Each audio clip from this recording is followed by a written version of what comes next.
18 పడిమెట్ల పైకెక్కి గుడికేగు భక్తులకు ఎదురొచ్చే బంగారు స్వామి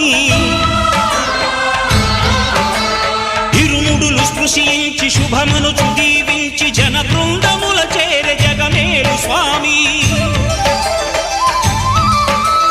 తన భక్తులొనరిల్చు తప్పులకు తడబడి ఒక పక్క ఒరిగెన ఓంకారమూర్తి